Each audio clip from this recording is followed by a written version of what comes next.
Yes, I am. We are recording. See, if we've talked at all before we talk, then it seems weird. But the listener wouldn't know that. I don't think so.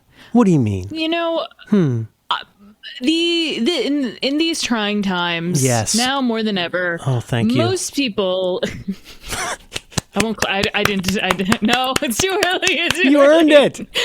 The assumption I have is people have a pre-flight before they start recording, and I'm not saying that's good or bad. Hate the pre-flight. I mean, I like it for some kinds of things, but like I'm constantly admonished. We don't get the energy of coming in hot. Yes. Well, this is something we'll get to in our challenge. We'll get to it. I have had very few knockdown creative fights with people, and one of the people I admire most in the world, I do not believe in 99% of the time pre-interviews for documentary subjects, and you don't do that in journalism either. Right. Because you just I think it's so at many least expectations. From watching TV shows, it sounds like it's become like a moray, an optional. It's not illegal, but like in the case of that, the documentary about the Gillian Anderson movie about Prince Andrew, and we don't pay for stories and stuff like that. Well, the reason you say that is because people used to pay for stories all the time. It's just something everybody did. Even before the time, I'm sorry I interrupted you, but even before the time of paid advertorials or whatever, there were all kinds of ways that you could pay to play, And I don't even think that is inherently, I don't want to say there's worse things. There's worse things. Yes. I think especially if you disclose that this person got money for it, that makes quite a difference. Yeah, and I'm not a journalist. Talk to me. Never talk to a journalist. They're like cops. Never talk to a journalist. Oh, never talk to a cop. Never talk to a journalist. You know what? We could save people. I'm just going to write this down over here. We could save people a lot of time and just have a very short list of people that they should talk to. Who should you talk to? Can I write that down? Me.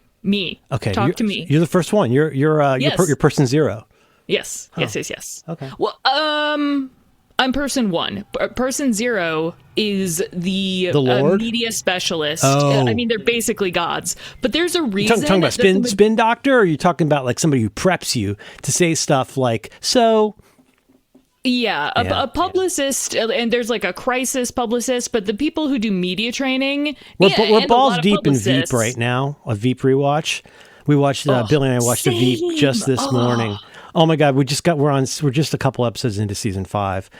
The first episode of season 5 is so supremely rewarding. It's right after the tie, and they come back and they got to figure out, and they find out that Tom would become president in the case of this tie not breaking. It's the one where we first meet Jonah's uncle. It's where Jonah's running. You remember, has his all of that stuff. That show is so good, Alex. So anyway, my family and I guess what I'm saying is, are balls deep on exactly the kind of grift and graft that you're talking about. That's why Mr. Smith went to Washington, to fight things like that. And there's a reason that most of the publicists and media trained people are journalists, because they know how just bad it's bad, and they're like, right. We know you're. If you want to blow somebody up, you hire a military person, or people from Instagram, I assume. Because you get on blast. Oh, because of what it's giving. We get a different internet, I think. Or you're looking why would that remark shoulder. have anything to do with either you or me? Why do you keep bringing back this obsession you have? What is your obsession with Daddy's Forbidden Closet of Mystery? You know what? Well, then Ralphie, you post about your special things, or at least your kinks. Those are your words. Okay. On Blue Sky. Yes. I've made sure to. Oh, you found my internet. Yes, to make sure I'm like, all right. I'm what Alex is talking about is Mm-hmm. the, what do you call it? Is it jitter? Is that the right term? The very, very, very, very subtle jitter in the Janus Films logo is my kink. So when I pull up I've been ripping a bunch of my Criterion discs, and Criterion, I think basically bought Janus Films. But when I was in college, before Criterion, it probably existed. Like whenever we'd watch one of those wackadoo Saturday night movies like Aguirre, Wrath of God, you would see the Janus Films logo at the beginning with that little bit of jitter in it. And that's what makes me ejaculate, I guess. Do people still do that? What do people do now? I heard it's choking. I heard it's all about choking now. Butts and choking. Very uncomfortable. Who chokes? A lot of people. I think we get the same internet now. I've heard of choking. I heard it's hot. I think we're both reading Apple News because that's where I go to see if my pie hole is working. That's where I go to see some of the. That's where I go to see some of the faces that put this issue together. I don't think the thumbs down. I don't think the thumbs down does anything, Alex. Because that's the only aerobic exercise I get is hitting thumbs down on Apple News articles. Because I keep thinking I can train it, and then I got to go and block something. I got to go block a whole topic. I'm like Jared Leto. Look what they're doing to Jared Leto. Poor Jared Leto right now. Okay. I don't know about this. Jared Leto. Not a fan of him. Well, it's nothing completely new and surprising, but yeah. I think Heath Ledger was very classy. He didn't throw a used condom at a cast member. He just like a gentleman, as an English gentleman.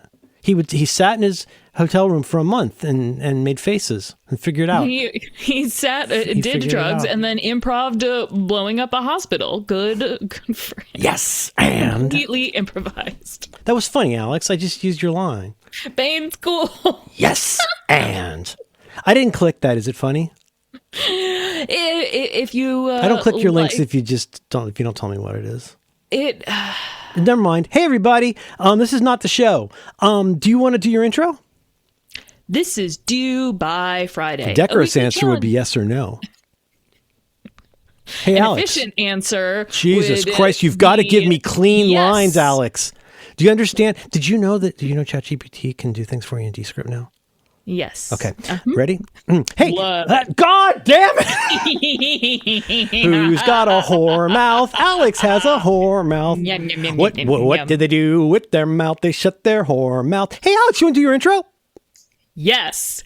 This is Due by Friday, a weekly challenge podcast with Alex Cox and Merlin Mann. This week's challenge: find someone you'd like to be compared to. I thought it was look up old files. I had to re-listen to the whole episode because it was ping pong back in a book.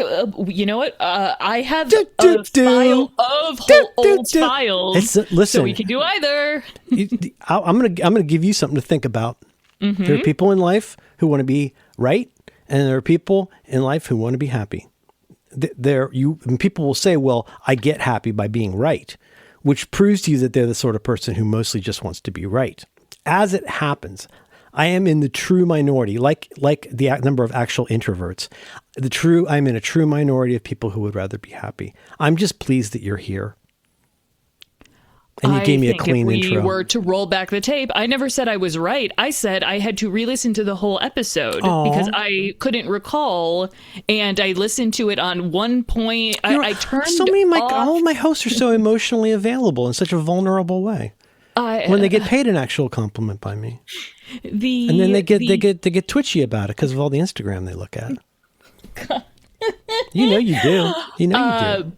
Oh. Hey, everybody. Yes. This is the show.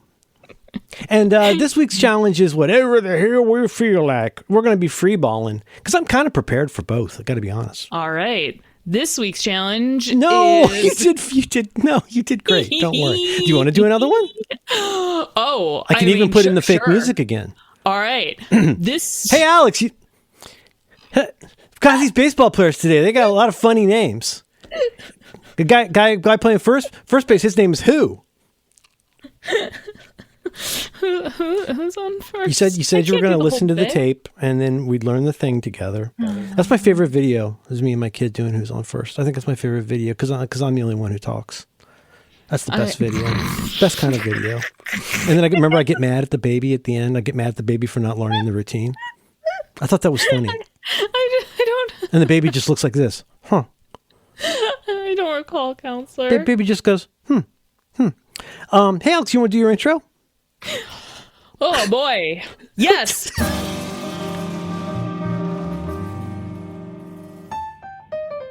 This is Due by Friday, a weekly challenge podcast with Alex Cox and Merlin Mann. This week's challenge, look at some old files.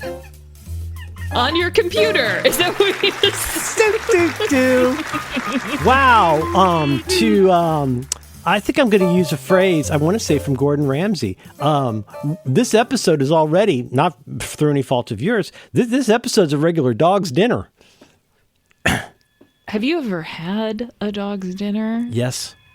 And they can be delicious. I was once tricked into eating pet food by a zoological professional, and I still think about it. Are you talking about the wet kind? I will. Are you talking about a Gaines burger? I don't know if they even have those anymore. They used to make this thing called, oh my God, this might be show art.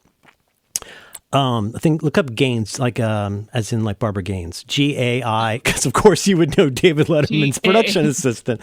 No, look up G-A-I-N-E-S, like Gaines Burger. And so they would make, this is what my grandfather fed lamb chop. And it was one of the things, and it looks like a hamburger like you'd put on a grill.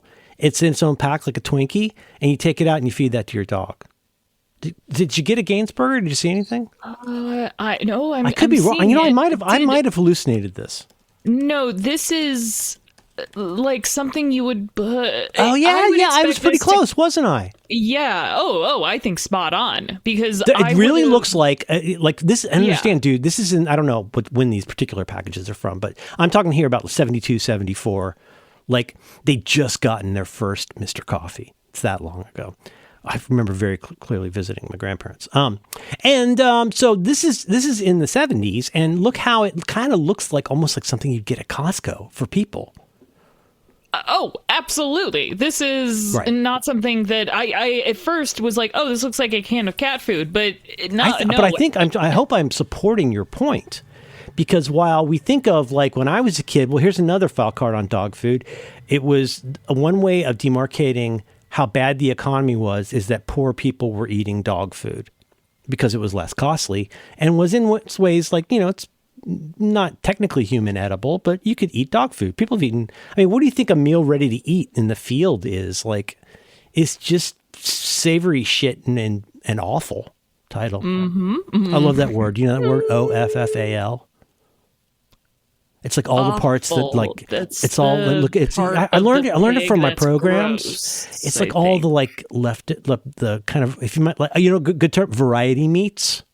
Yes. So it's stuff like, oh, this is the meat from between a pig's hooves or whatever. Yes. I don't know if that's a thing, but if it is a thing, they certainly prepare it in my neighborhood. That's what House Trotter is. I eventually learned House Trotter. See also Roderick on the line. House Trotter is a pig's foot in the house style. Yep, it sure is. I bet I know how you know that. Yep. And I bet you're practically an expert on pig variety meats. Yeah, I don't love that I am. No. But yeah, we don't get to pick our grandparents. But when you're But the point is, this looks like a burger. And here's the thing. Now we're back to a perennial point, I like to think, which is the person who makes a buying decision is not always the person who uses the product. And there will be several parts in your life where you'll roll your eyes and go, well, of course I know that. The person who buys the software that your company uses is only one of the people who will use it. And in some cases, like they are not the person who like would be most useful to talk to about what people want or need, because that's not how that works. Unless it's me. Your grandparents hear that you want a doll for Christmas.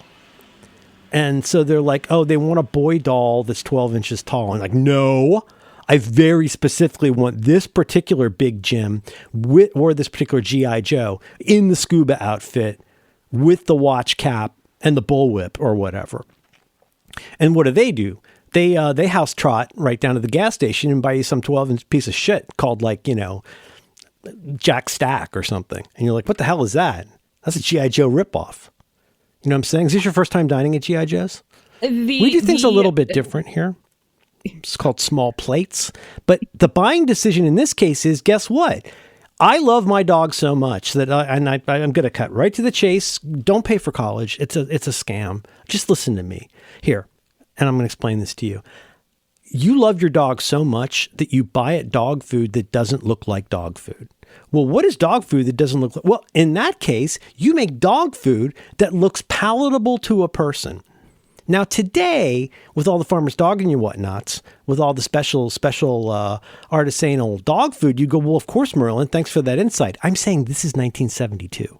They were very ahead of the curve as against, say, Alpo. I have nothing against Alpo. But Alpo was dog food. It had a picture of like a fucking St. Bernard on it.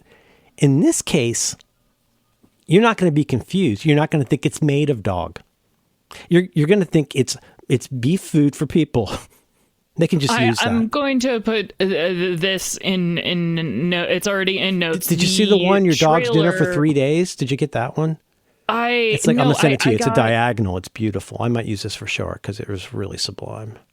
Even the box looks like something in a frozen food aisle. Like there's a little dog. It looks like a frozen, like you would buy frozen patties. Like if John Roderick was forced to have a 4th of July barbecue, he could go up the street and get a box of Kirkland frozen patties. That's what this looks like in the 80s version. Oh, what's worse? Another one. I'm not going to click on it because I'm sure the sound will play. It is on top of what looks like a grill. So were these right? And because again, it's like it's a form of it's almost like Syracuse is not going to like me saying this, but it's almost like a form of what's the thing where you try to make a thing another thing? Skeuomorphism. I mean, it's not. I'm not saying this is a form of skeuomorphism. I'm saying it's similar. It needs a word for it, though. You're so right. There's something similar going on here where neither of us have to have a conversation. We're not two like second-year philosophy majors that are going to talk for 45 minutes about the salience of this particular semiotic stack. No, we're just going to go, oh, I get it. The people who buy dog food are not dogs yet. But the people who love their dog enough to pay a little more for food that looks like food instead of Alpo, and no offense to Alpo, Ed McMahon was a spokesman for Alpo, and Budweiser beer. I'll let you draw your own conclusions. Irish. So I'm going to send this to Polish. you. Mm-hmm. The canned dog food without the can, it says. On this one, I'm going to send this to you. Are you having fun? Are you enjoying the episode so far? I'm trying not to look up Alpo, but now I really want to. Alpo's pretty straightforward. It looks like it's hard for me to say because it's such a part of. Well, how did that noise happen? Okay. Goodness I'm going to allow it. I'm in a good mood. Oh, I went to bed at 10:12 p.m. last night because I decided I would be happier if I went to bed earlier, and and especially because 1B is that like I don't get a big benefit out of staying up till 1:30. It's just 1:30 is when I find myself going to sleep. I went to bed at 10:12 last night. I got up to urinate at 5 a.m. and I had one of my useless pilot pills. Went back to bed for 2 hours because they're useless. And then I got up at 7 and I had a Claritin D and I urinated again. And then my kid and I watched an episode of Veep, so I'm not exactly sweating it either. It's an amazing breakfast show or like a quick snack dinner show. It's it goes down so easy. And I love that Selena is not a good person. Oh, no. Oh, it's worth saying, though, because that is the Armando Iannucci of it all, I think, is understanding how in the world only an Italian from Scotland could come up with an English concept for taking utterly detestable people and somehow making them so enjoyable to watch. He's been doing that since the 90s. Because, he worked on the day-to-day, like Peter Rohan. Mm-hmm. That's Armando Iannucci also, as well as Chris Morris. Or if you've ever heard of a little thing called Alan Partridge, he co-created that character with Steve Coogan. I forget what exactly Armando Iannucci said, but when he was writing Veep with do you think someone else wrote Veep? No, but I'm doing the bit from Taskmaster. You think someone else wrote Veep? He was always asking, okay, is this like, or rather he's like, okay, if anything sounds too British, don't be afraid to bring it up. And they ended up having like a and it was like a Because British you can noise. tell. It was You so can British, always I tell. couldn't- You can always tell. Yeah. The biggest giveaway, I think, that almost it gets through and nobody seems to catch as often as they should is meant to versus supposed to. That one's straight up. That was written by Jesse Armstrong wrote that line for Succession. You can tell when Kendall says, "I'm meant to have a mud treatment at 10:30 or whatever." He would never say meant to. He would say supposed to. Oh, I thought that it was just a rich person. No, I think no. In England, Same with politicians. See, yep. I could be super wrong, but I think here's the part I cannot prove. The part I can prove based on anecdata is that is something that people in England say a lot, and I think say a lot more often than supposed to, as they say meant to. The thing I don't have a fact on, but I'm curious about is I wonder if there's an almost imperceptibly slight difference between the two. You know, like me and costly and expensive or whatever. Like, I wonder if there's a distinction, here's another good one is will and shall. I'm the biggest grammar nerd you'll meet today. And I still, I know the difference, but I cannot instantly deploy the difference while I'm speaking. But shall and will have all kinds of different meanings. In a software spec, will, when you say this product will do this thing, for example, that means that's basically like an approved feature request. The shall do this is like legally, it has to do this thing. Like this project will fail. What? Will and shall mean different things. I think shall on the Crown means I shall be there. As in like this is my intent. See, I don't even know. I mean, there's many. Is this new to you? Article. Can I guess? I'm going to guess that. Because you just said this a second ago, I'm going to guess, like myself, like one, I bet you thought shall was just a fancier will. Like the kind of thing Casey would say.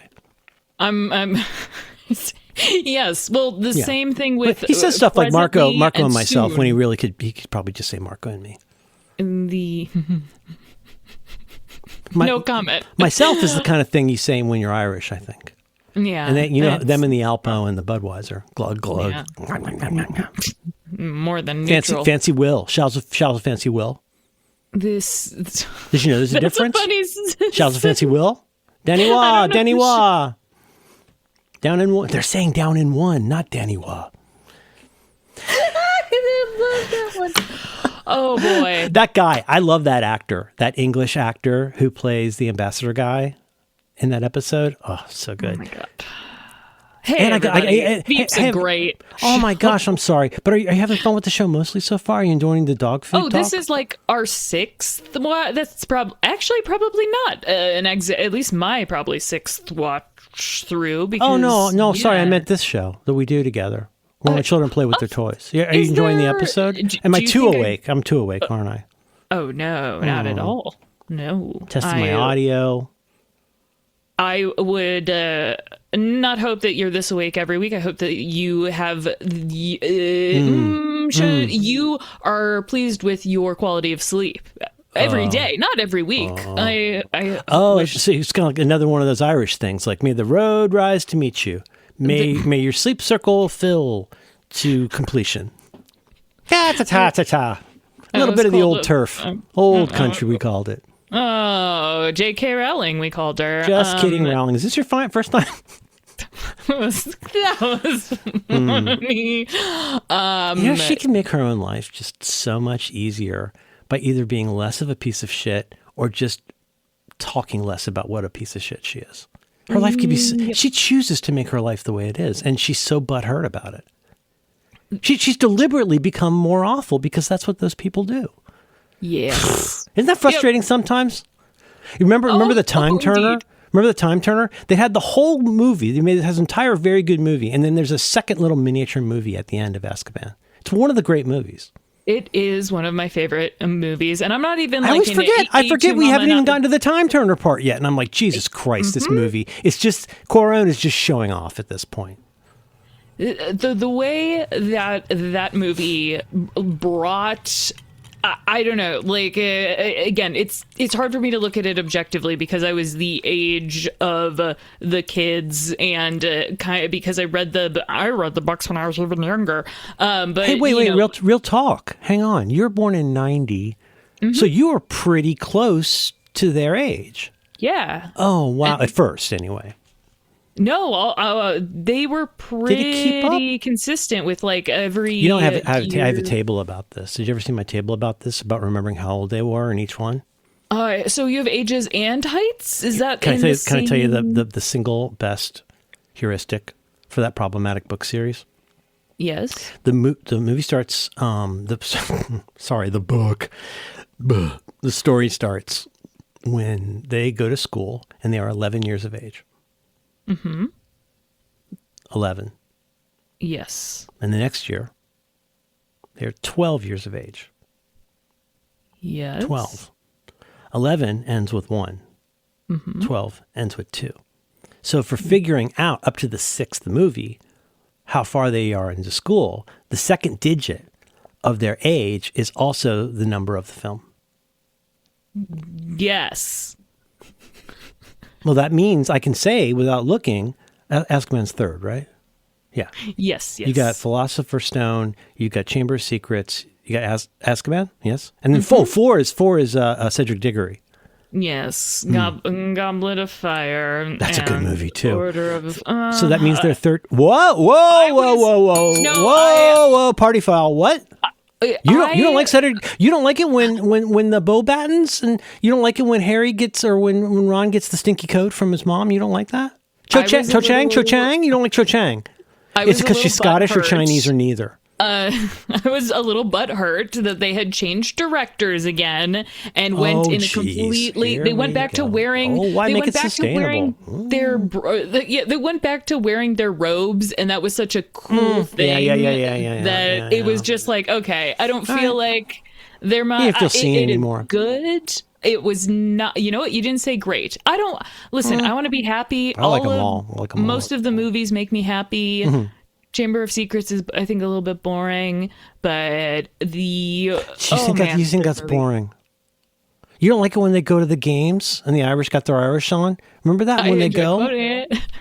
Not me, not Hermione. You. I love Rupert Grint so much. You know what? I do too. You know what Harry loves is magic.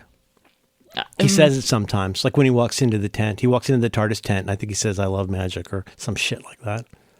I was told that I was a little racist because I was making leprechaun noises, and I'm like, I think I might be. Oh, I heard you say e-racist just now, which I think is. I'm going to find a way I'm going to find out what that means. I'm going to adjectively explore that. Oh, what I'm here to tell you is in the Quaron movie, they're 13. I'm erasing. I'm doing erasure. You shall erase. And I shall. Sidebar. Have you heard presently used this? Not even decade. This century. Yeah, I hear it used constantly, and every single time it's used incorrectly. Because it's a dumb guy word if you use it that way. Presently does not mean now. If you mean now, say now. Presently means soon. So that was my question. What is that? Is what the word means. So is it? Presently, I can't answer you presently. Well, okay. Well, then can you answer me now? It's another one of those dumb guy words. It's just like a dumb guy. Of course, it's an adverb because dumb guys love adverbs. Well, like so if you does mean Agatha Christie. Sorry. I bet she used it right. Like her dumb guy. Oh, I just got spoiled on the Orient Express. Oh. Yeah. Oh yeah. I found out who did it. Yeah. I'm going to. Hey everybody. Hey everybody. If, like me, in high school, I like you. You read And Then There Were None and Murder on the Orient Express, and we're like, we don't say that anymore. We say Eastern Express now. You, if you were like, I don't like these Orientals with their expressions. I would never. Are Orientals driving the train? Back to you, Alex. they are probably not my least favorite Agatha Christie books, but I think I remember asking you if I should start there, and you said no, right? Correct. Yeah. See, that's the kind of advice I need, because on the face of it, it seems like the most obvious. It would be like saying, like, what George Lucas movie should I start with? You know, Willow. I obviously understand if you are not familiar with mysteries or twists or anything like that, but it's kind of a Lord of the Rings problem where, except I think Lord of the Rings just holds up better. But it's like after you've seen The Sixth Sense, I don't find myself rewatching The Sixth Sense ever. Yeah, if you finished it. But you know what? I'll tell you what, though. I'm not, no spoilers, but honestly, but I could not put my hand to this right now. I don't think I saw this as a YouTube video, but there is a BTS where the director discusses the use of color. And are we talking about the 1968 version of The Sixth Sense? Oh, sorry. Never mind. I thought you were talking about the Oriental Express. Never mind. We don't say that anymore. No. Now it's Oriental. Quickly. Hi. No. Yes. No. Hi. I don't know how to say no in Japanese, which is why I'm a great Japanese improviser. Title. Oh, that was really good. Thank you, man. Oh man, I gotta either sleep a lot more or a lot less. Oh, God. And I put black bars on the Gainsburger picture, so that's ready to go. Oh, we got to get going because we got to talk about LLMs in the after show. Hey, everybody! Yes. You can. We would love your support for this program by giving us money. Thank you for listening. First of all, honestly, it's the only time I feel alive. I'm utterly dead inside, except when I'm here with Alex and a few other people who are in my head. And you can help support the show by going to giveusyourfuckingmoney.com. And for, I think, $5 a month, you get to hear our after show too, where we talk more about stuff. Anything else to add? Hey, thank you, everybody. I've been instructed not to talk to the voices in my head. Who's giving Alex? I don't want to get derailed. Who the fuck keeps telling you things? What? Who do you, I mean, it's like talking to Roderick. It's like, I was asked the other day whether I am. Like, nobody ever asked me fucking anything, and I love it. Hey, guys, you pay for the man who is an amazing. Pay for the man who's amazing. Psychiatrist who what? helps me. I see you're doing that I thing. don't talk to that people are very kind, and so I know it's called poor mouthing. Better, yes, it's called poor mouthing, and it's a terrible look. Hi, I thank you for letting me listening to my horror mouth. It means a lot. You sound like one of those sad songs from Oliver. Are there happy songs from Oliver? Not really. I mean, in Oliver and Company. Not really. But I don't remember. Well, I mean, food glory is food, but that's kind of about how we don't have enough food. Yeah, that doesn't. That's like oh gosh, the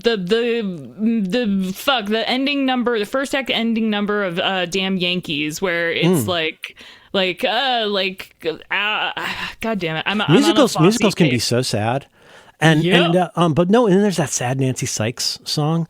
But you know who's scary in that is fucking Oliver Reed. Isn't that guy scary as hell?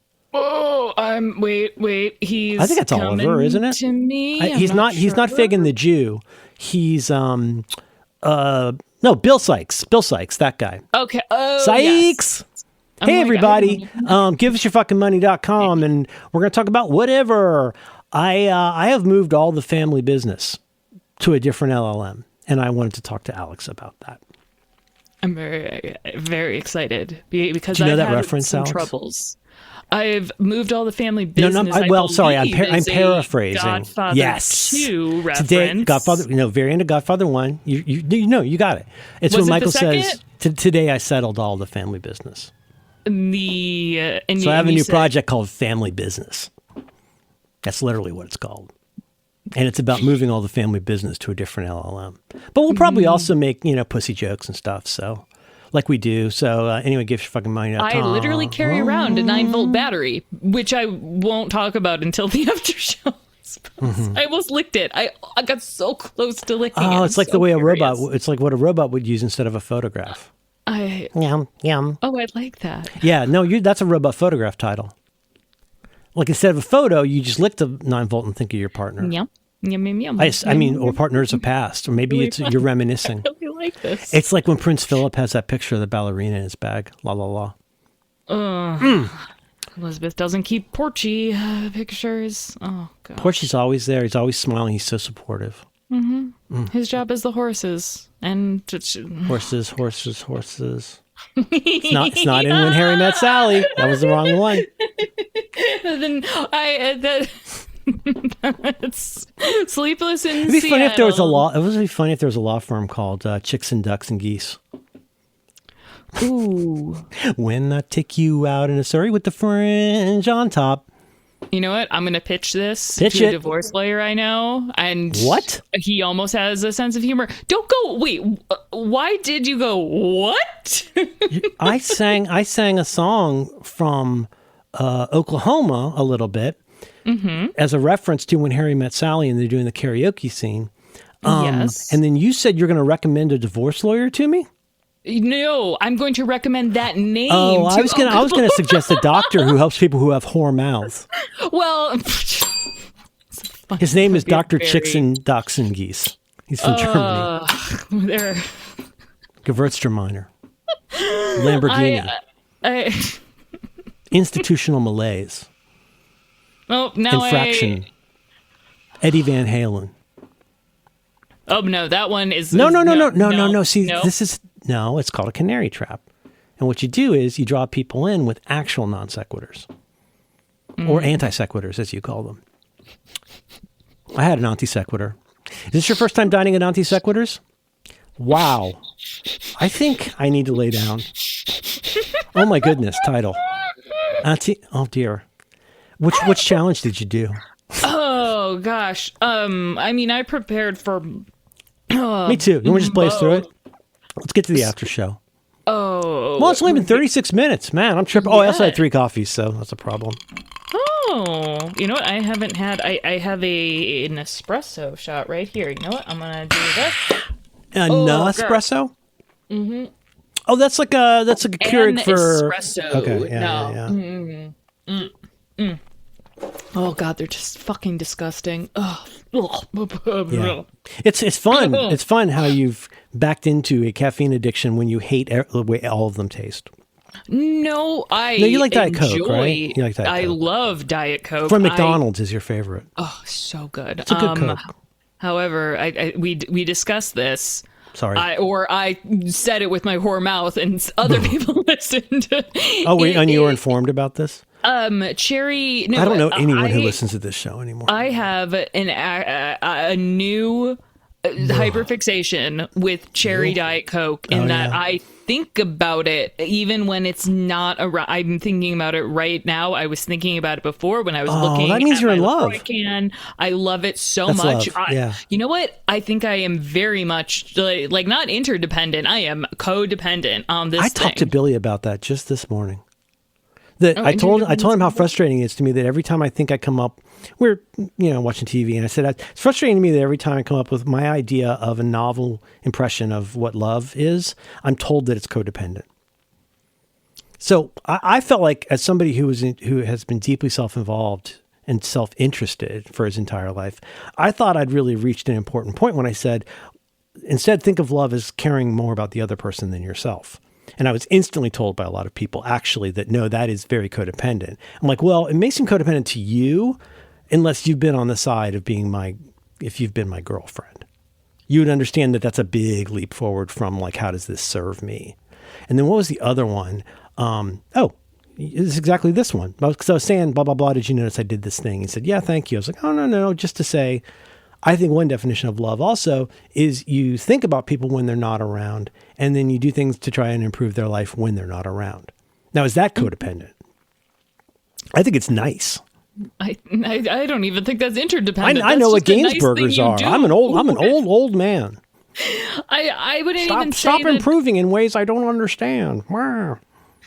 That's the this world. Could be this could be a another Catholic thing though, where it's difficult. I'll put in notes a nice little. You don't get my internet. You don't see my internet where I made a playlist about not hating yourself, and it's just a nice little like I enjoy myself. No, I see your things. You're not good at giving context, and then you juice up some kind of fake controversy for everything you post, and it's exhausting. You do. You're a juicer. You juice. I'm a sweaty tryhard. No, you're one of those fake meme people on the internet. Fake meme? Mean? As in average? No, unkind. Fake unkind. Fake unkind. You shall keep doing it. Well, then let's keep going. We're doing so well. Six burgers. I did that. 6 burgers are your dog's dinner for 3 days, it says. And then there's an asterisk that says, see feeding instructions on back of package. Well, to finish this bit, I thought my spouse was making me a wonderful dinner of a plain rice and a plain chicken breast, very mild, but it was for a sick dog. Oh, that's so sweet. I did get half. So does that land as you eat like a sick dog? Or you prefer to eat like a sick dog? I left it up for interpretation. I enjoy. I got to go see Rusty. He loves plain buttered noodles. Is that a necessity or just because there are some dogs See, you and I both know doctors are a racket, but increasingly, I think only like half of vets are a racket because some of them. I mean, to me, like doctors are like VCR repair people. Like, I'm sure they can help someone, but they don't really know that much about that much, and it costs a lot for what you get in return. And they can very rarely fix the thing you want. This has been my essay on how doctors are like VCR repairmen. Talk to a former doctor before you talk to a doctor, just like with journalists. Oh, wait, did they go on the list? Hang on. Number one is Alex. Wait, no. Who should you talk to? Is Alex? Alex is number one. No, No. Zero. Step zero is a publicist or just a media training specialist. Media trainer. Okay. One is me. Alex Cox. Two is Merlin Mann. No. Oh, come on. Let's not say things we both know aren't true. We just had it a minute ago. Who are we going to talk? A doctor. Should you talk to a doctor before you talk to a doctor? No, a former doctor. Talk to a former doctor. That's number 2. Okay. Yes. And you would seek that person out. It wouldn't be so much they would be coming to you. You're not accepting calls from former doctors. It's more that you have a thing. Unlike, say, a VCR repair person or a formal doctor, an extant doctor, you could go to a former doctor and get the real scoop because they're no longer as, if I could say, as contaminated by the system. They're less corrupted and corruptible. Also, the former richer doctor. They are, the better because they got nothing to lose. I'm writing down former doctor, rich. Yes. Okay. All right. That's 2. All right. Oh, I have so much to do with this episode. Well, let's keep it bright and tight. What'd you do for the challenge?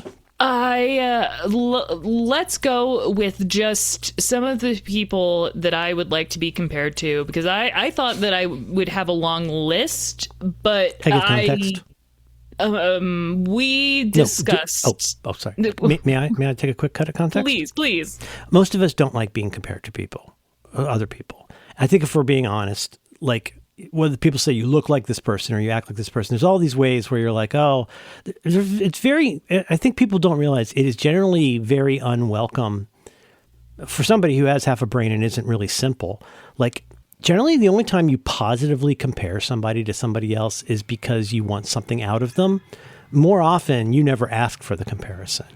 Right. And somebody says like, oh, you act like Jim Carrey, or like, what's the comparison? It doesn't have to be physical or whatever, but is there a comparison you don't like right now? That was my impetus of this is most of us don't like being compared. Who would we like to be compared to? Who do you get compared to that bugs you? Historically, even. No one. Sui generis. People don't compare me to a lot of folks. They say, "Oh, that reminds me." They just run diffs on you. they'll say, oh, you're being so much like your mom right now, or so much like my family will compare us behaviors. But I think early on we realized how unkind it would be. Like, we're horrible to one another, but it's unkind to be like, everything that you do is a mom, and because no one. But I think my general point stands up that people positive comparisons rarely. I'm sorry to say, to me, like if you look at in the vast array of situations in the Western world, you are much more likely to be in an honest way anyway to be negatively compared to somebody than to be positively compared to somebody. People just don't walk around going, "Oh, you're a regular Mother Teresa," and say it with sincerity. So you're a regular Mother Teresa. If somebody said that on Veep, that's probably Dan Egan or Amy, and it's meant as extreme sarcasm.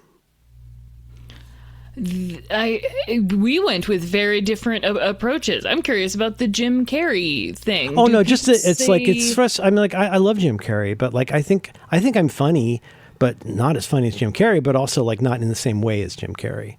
And so just because of especially when I was younger, my manic energy, people would say that. And I'm trying to avoid saying the one he hates, but John Roderick hates the word Bruce Vilanch even being mentioned, because in previous times people have told him that he looks like Bruce Vilanch, and it drives him fucking crazy. I don't really. All I know about Bruce Vilanch just the way he looks, Alex. Just find a photo. Yeah, and that feels unkind.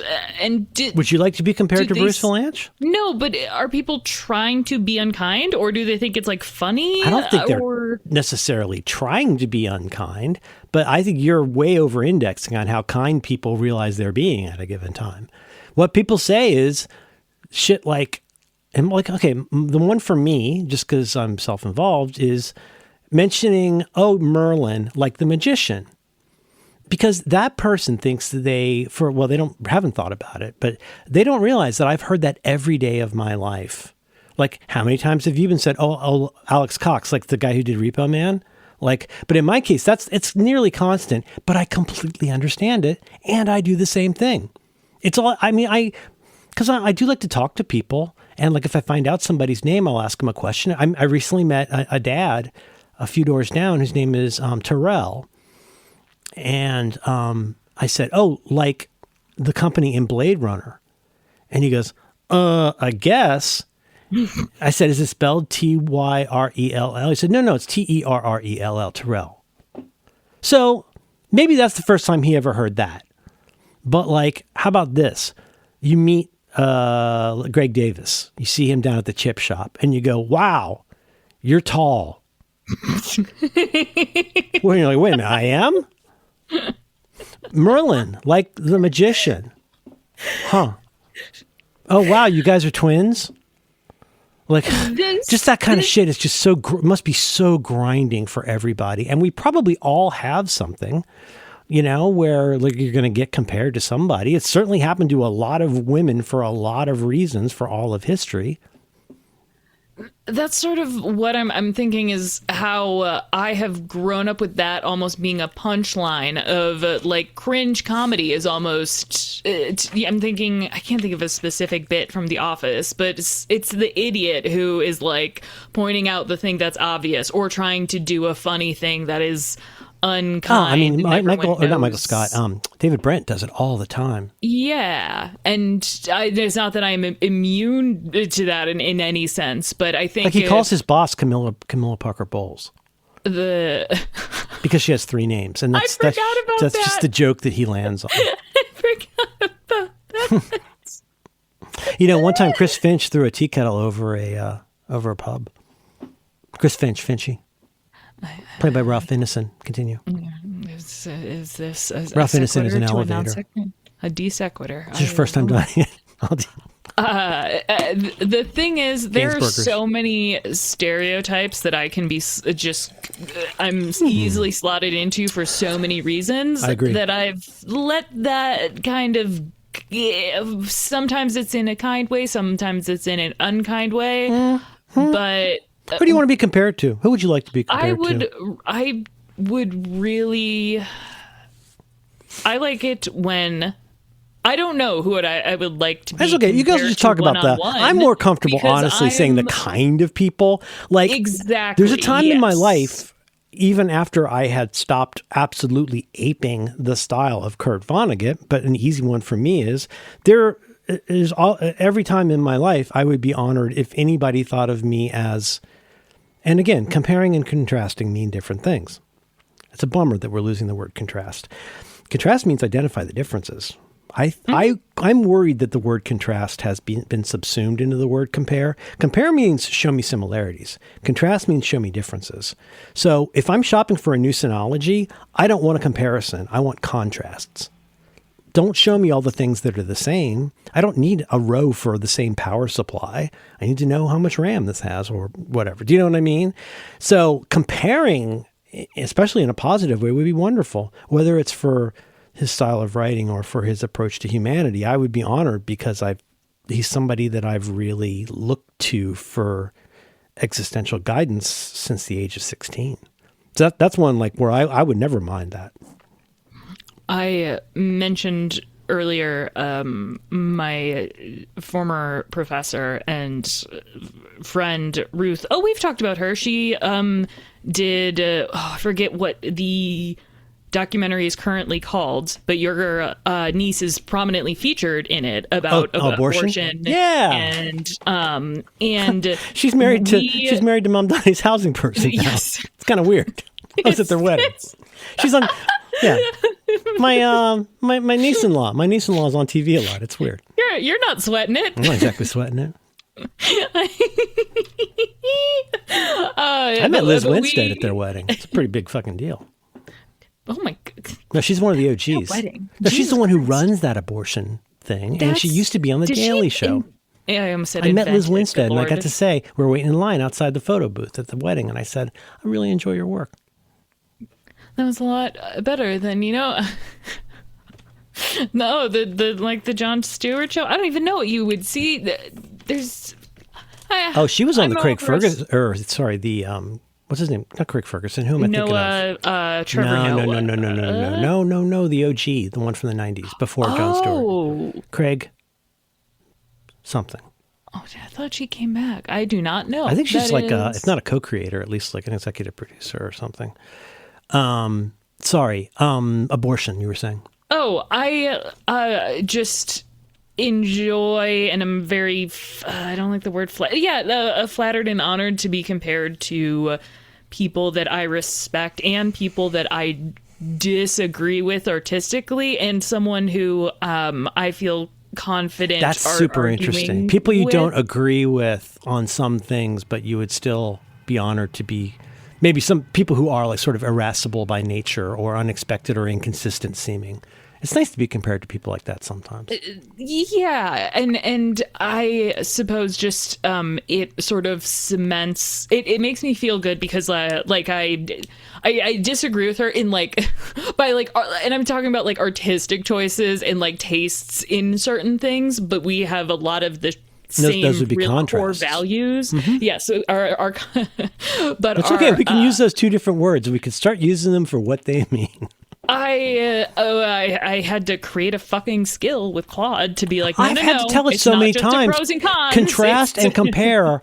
Learn that I mean those are different things. Yes, there's a reason there's an and in this request. Because if anybody normal, it's like presently, if anybody went in there and said, compare the differences between these two things.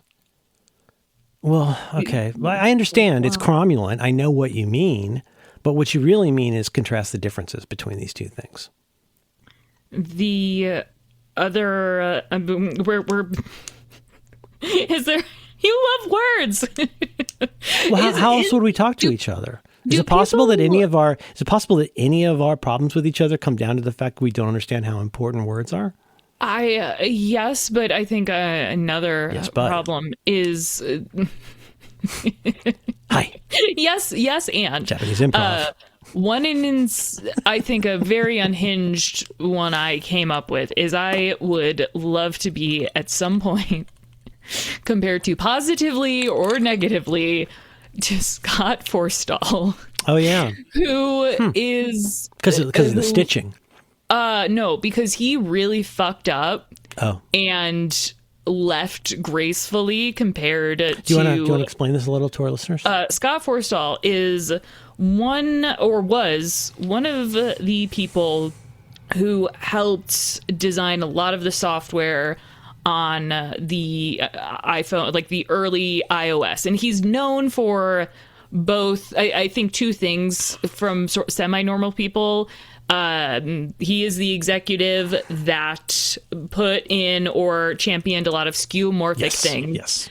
And as leading the maps team and being the one who was forced. He's the one who first said, "I'm a map. I'm a map. I'm a map." Yes, he inspired the. He was the design guy. He decided some very high level design stuff that people look at now. And I'm sending you an image that's related to the second non-challenge.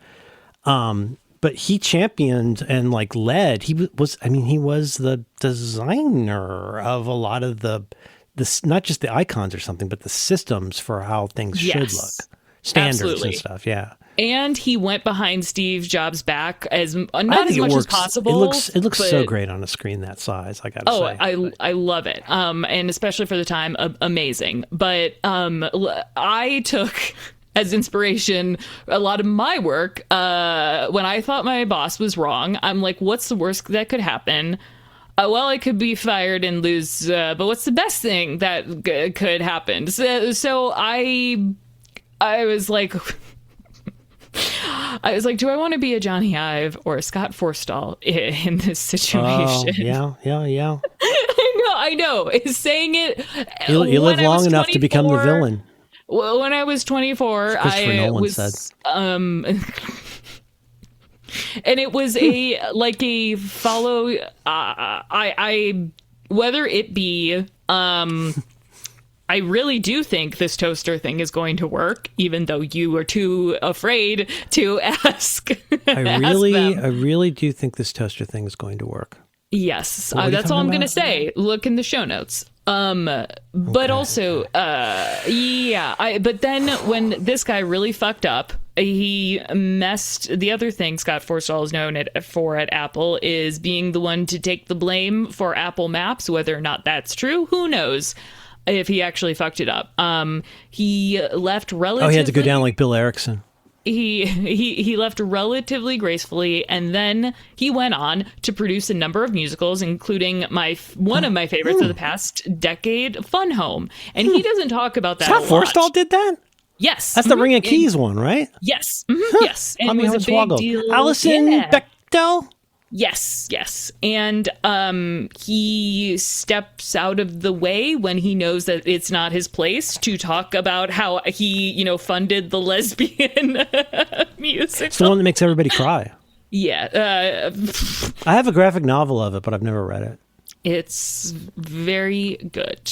And that's what I've heard. And another person, I'm not actually doing this as a bit. Now that I've made fun of Max, people would compare me to Max in both good and bad ways, in a way that was very helpful and also, again, made me really examine my own values with this happened recently.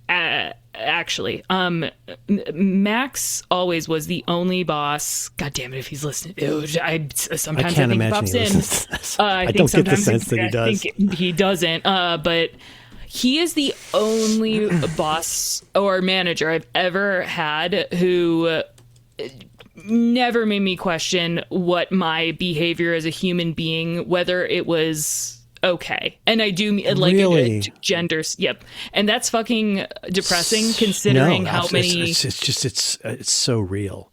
Yeah. Because it's I'm sorry, but I'm just agreeing with you, man. The opposite or the orthogonal or whatever of that is like the way the world is, which is like, it's just okay to tell people things that seem professional but are ultimately very personal. Mm-hmm. And those boundaries, if we're working on those boundaries now, be assured that is a very recent development. Mm-hmm. And that's also something that, as we became friends, we're like, and like, is it all right that like we hang out with each other's spouses? Like that's fine, right? But no. And I've had a lot of women and queer people manage me, and hot. I don't want to.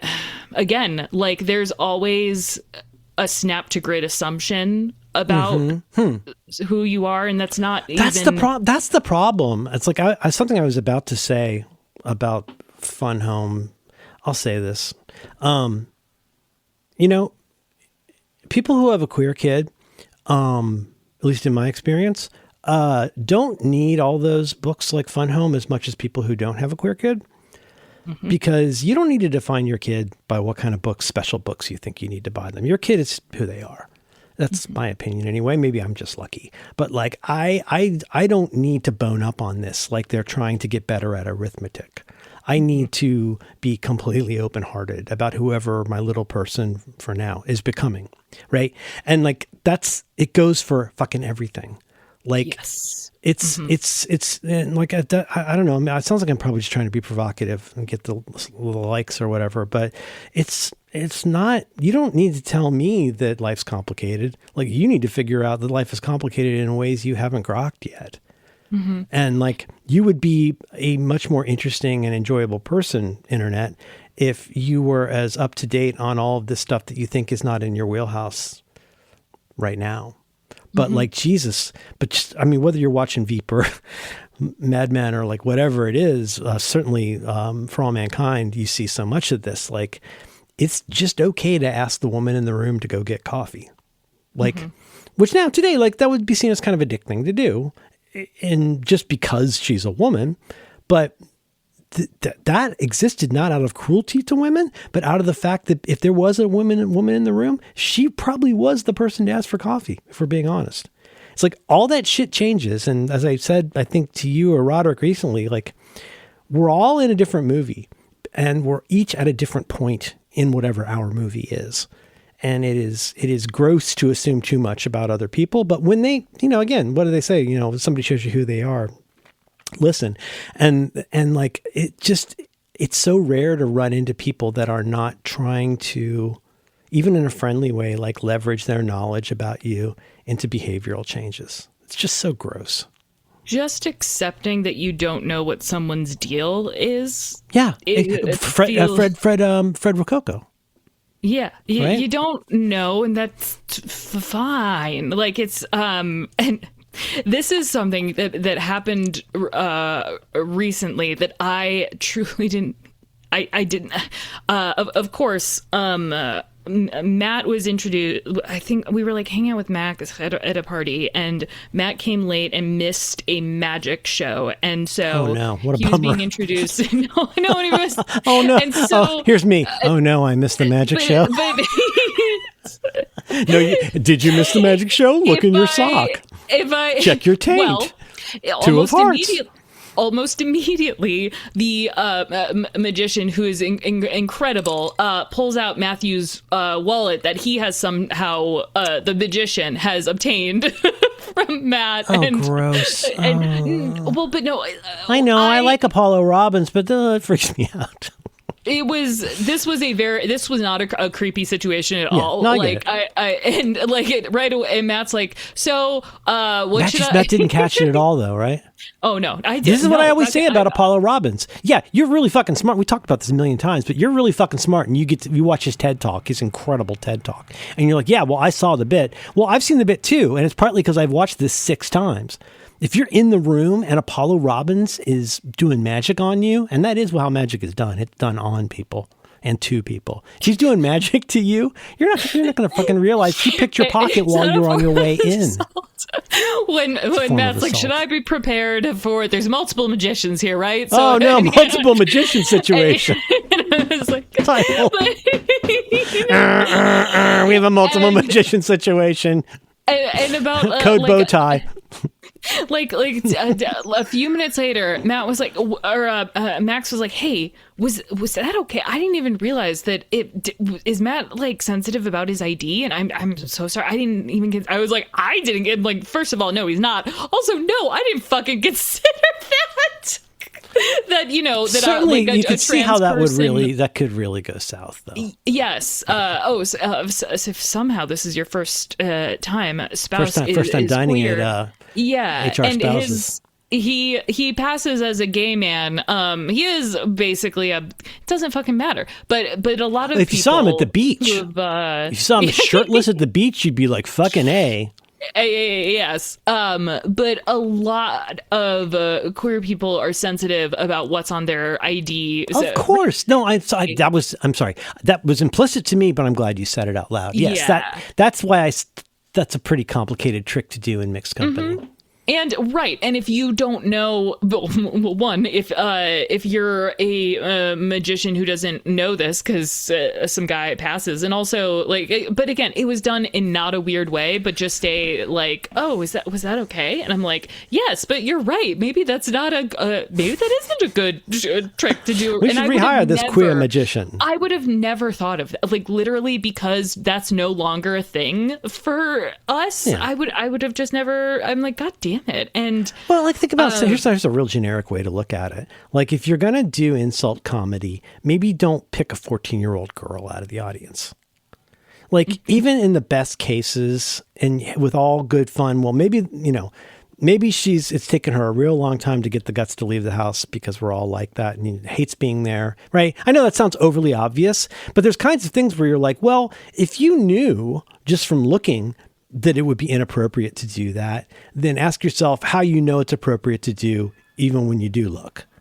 And like, I'm just saying, like, I don't know. It's just, like I say in the document, sometimes it's just easier not to be terrible to people. And you can be less unintentionally terrible by not stepping on people's shit. Also, though, want to emphasize, this wasn't a terrible thing. It was so because they hired the right queer magician. Ta-da. After I say ta-da, what happens? What happened that I just said ta-da as a queer magician? Did something appear or disappear? What happened? Maybe I got a boner? Ta-da. I was going to say, is this a surgery joke? Or I can't... Japanese my final thing that I realize that I enjoy is when people compare certain, like I said, how my family, we are indeed terrible, but when we point out, like when someone's like, oh God, you're doing the thing that mom does, and like, oh God, you're being dad right now, it is usually something that my parents have changed over the years and that they had previously fucked up. And that that's it's hard to well, no, that's the whole point, I think, Alex. I'm totally agreeing. It's very difficult to explain because, again, there are a few gifts that we can give each other that would be a greater gift than honest context. Like, don't just tell me about this data point. Don't even tell me about, tell me about the three axes in which this reality lives and at what time. Because subtlety and context are so easy to lose, and it's difficult to get everybody to agree on something that's very subtle to begin with, kind of. Yes. Mm-hmm. And boy, that was a very elusive, odd thing to say, wasn't it? Well, again, I should sleep less. One of them. Anyway, I don't enjoy being compared to people. I'm often not compared to people. I do, though. I'm often not compared to people. Because I worded that in a way. Because I appreciate that. I like words, and I like you. Because sometimes in a situation, people, again, are weird, and they'll be like, oh, you're being such a blah, blah, and then it's like, oh, we don't know about your... You're being a giant diaper baby. That's what I used to say. Stop being a diaper baby. People hate being called diaper babies. Worse than being called a baby. Giant diaper baby. I think any diaper baby I would not want to be. It's not ideal. No. It's I don't know if it's ableist, it's diaperist. Remember that old website, The Diaperist? I think it was owned by don't even know what the guy who this did joke Gawker. is. I don't either. I want to get to the after show, but we got to finish this first. Yeah. But don't you agree that you got to be careful when you're comparing or contrasting? It can get unintentionally ugly really fast. Even complimenting people can. It's like, who is this for? I know. And you start to think, we got to stop the episode. I sent you one of my oldest files. This is, I believe, I know you've seen it before, but I'm giving it to you anyway. If we might figure out a way to put this up, but this is my first iPhone screenshot, I think. And it's got all kinds of Scott Forstall all over it. Boy. Isn't that beautiful? Isn't that just beautiful? Camera bag was so good. Camera bag, but look at it, man. Look how shiny and big and lickable all those icons are. Yum, yum, yum, Yum, yum. yum, yum, yum, yum, yum, yum, yum. I don't think I have anything else. Do you? Say something funny. I try so hard not to compare you to Conan because I know that you don't enjoy being compared. Because to I'm actually people. abusive and just seem fake mean? No. No. I gotta fix these bells. Da da da da da da.